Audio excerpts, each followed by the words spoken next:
الحمد للہ رب العالمین والصلاة والسلام علی رسول الکریم اما بعد فاعوذ باللہ من الشیطان الرجیم بسم اللہ الرحمن الرحیم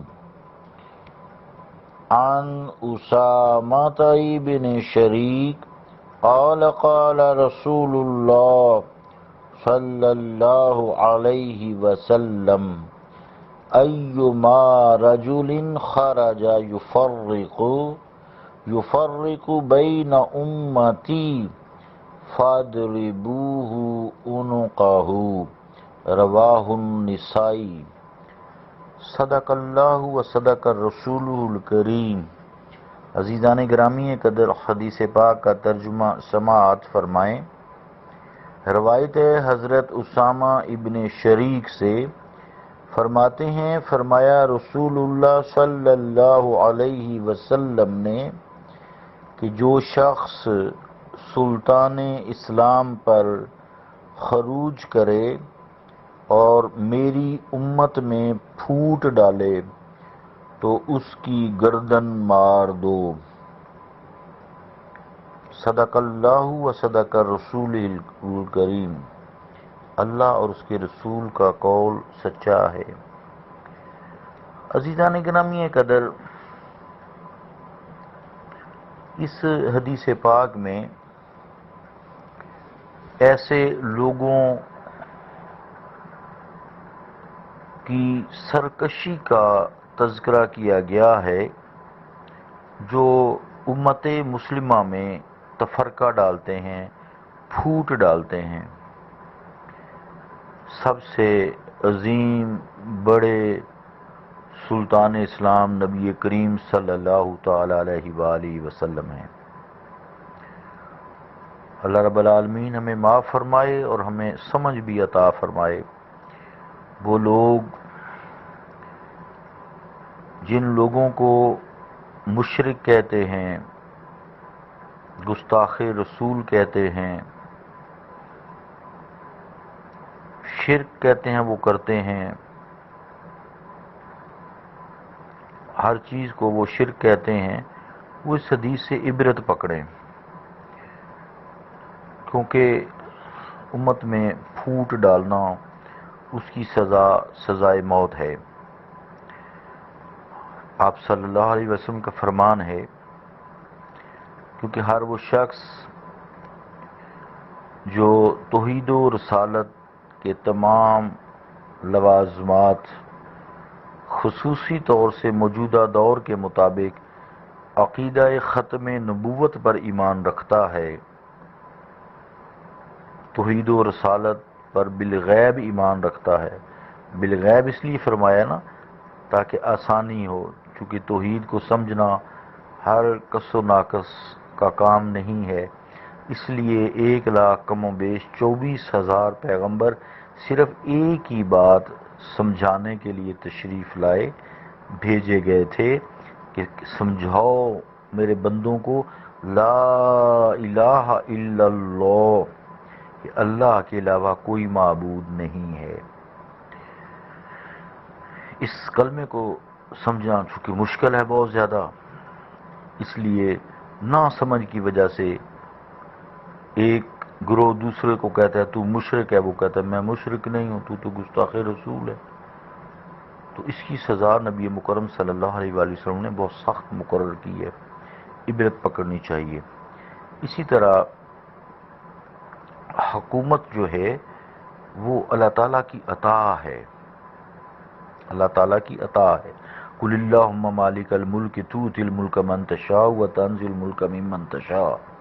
اے مصطفیٰ فرما دیجئے کہ اللہ تعالیٰ اس کائنات کا بادشاہ ہے، جسے چاہتا ہے بادشاہت دے دیتا ہے، جسے چاہتا ہے اسے بادشاہت چھین لیتا ہے۔ تو پوری دنیا میں تمام ممالک میں حکومت کا وہ کافر ہی کیوں نہ ہو، اللہ تعالیٰ کی عطا ہے۔ اب اللہ کی حکمت اللہ ہی جانتا ہے، تو جو شخص کسی بھی طریقے سے الیکٹ ہو کر یا سلیکٹ ہو کر، اللہ کی عطا ہے اسے، جو حکومت میں آ گیا ہے، پھر اس کے خلاف اگر کوئی شخص، اور یہاں چونکہ سلطان اسلام خصوصی طور سے کہا گیا ہے اس لیے کہ یہ اسلام کے قوانین ہیں۔ تو جو شخص اس کے خلاف جلسہ جلوس یا ایسی بات کرتا ہے جس سے دشمنوں کو موقع ملتا ہے اور دین اسلام کو ضعف پہنچتا ہے، حکومت کمزور ہوتی ہے، توڑ پھوڑ ملک میں ہوتی ہے، حالات خراب ہوتے ہیں، لوگ بیچارے روٹی سے تنگ ہو جاتے ہیں، تو اس کو بھی عبرت پکڑنی چاہیے کہ اللہ تعالیٰ نے اس کو جتنے بھی عرصے کے لیے حکومت دی ہے اسے حکومت کرنے دینی چاہیے۔ اللہ نے نہ جانے اسے کیا کام دینے ہیں۔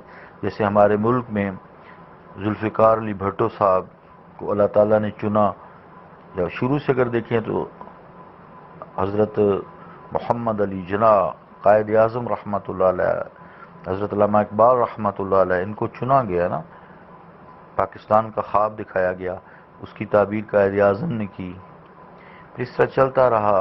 پھر ذوالفقار علی بھٹو صاحب نے ایٹامک انرجی ٹیکنالوجی کا آغاز کر دیا، اس کے بعد وقت گزرتا رہا، اس کو تقویت آنے والے حکمران دیتے رہے، اللہ تعالیٰ کے اذن سے دیتے رہے نا۔ تو یہاں تک کہ نواز شریف صاحب نے دھماکہ کر دیا۔ میرا کسی سیاسی جماعت سے تعلق نہیں، میں نے ایک بات سمجھانے کے لیے کی ہے۔ دھماکے سے لے کے آغاز تک جتنے بھی حکمران آئے، نہ جانے اللہ تعالیٰ نے ان سے کس طرح کام لے کر اس کو مزید تقویت دیتے رہے، حتیٰ کہ کفار نے زور لگایا کہ یہ ٹیکنالوجی چھوڑ دیں، ہمارے حوالے کر دیں، لیکن اللہ کی شان، اللہ نے بچانا تھا نا۔ تو آج اس کے نتیجے میں پاکستان الحمدللہ دنیا کا طاقتور ترین ملک ہے۔ ٹھیک ہے، پریشانیاں آتی ہیں اس میں، لیکن وہ پریشانیاں دو ہی جماعتوں سے آتی ہیں۔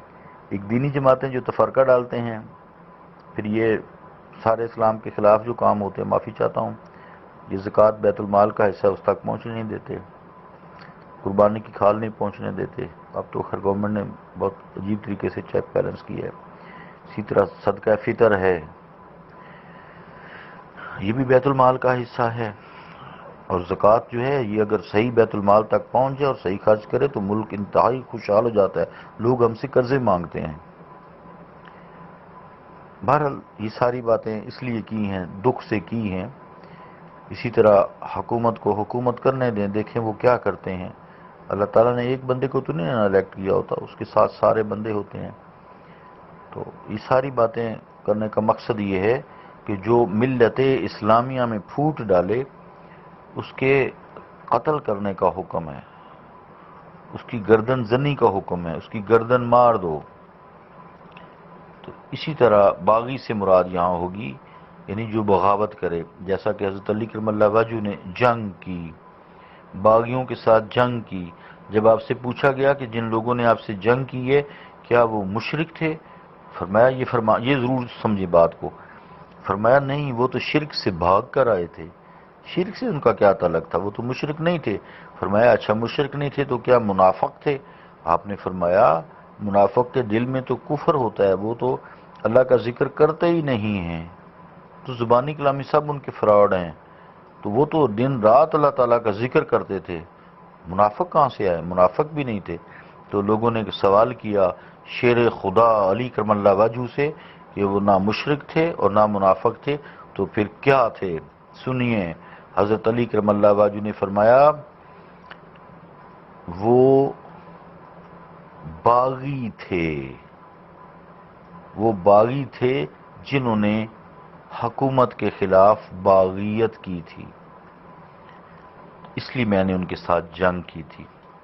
البتہ کوئی شخص اگر غلط فہمی کی وجہ سے حاکم وقت کی مخالفت کرے تو حکومت کو بھی چاہیے کہ اس کی غلط فہمی کو دور کرے، اسے سمجھائے بجائے، اسے عدالت، قاضی، شہادت کا رستہ اختیار کرنے کی نصیحت کرے اور اس کی غلط فہمی کو دور کرے۔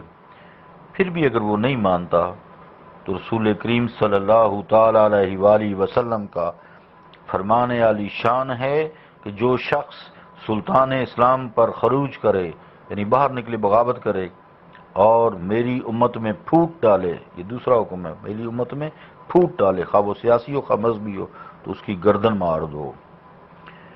اب چونکہ دین اسلام ہم نے چھوڑ دیا نا، آج اس لیے پریشانیوں کا شکار ہیں. وقت پورا ہو، باقی انشاءاللہ کل کریں گے. وما علینا الا البلاغ.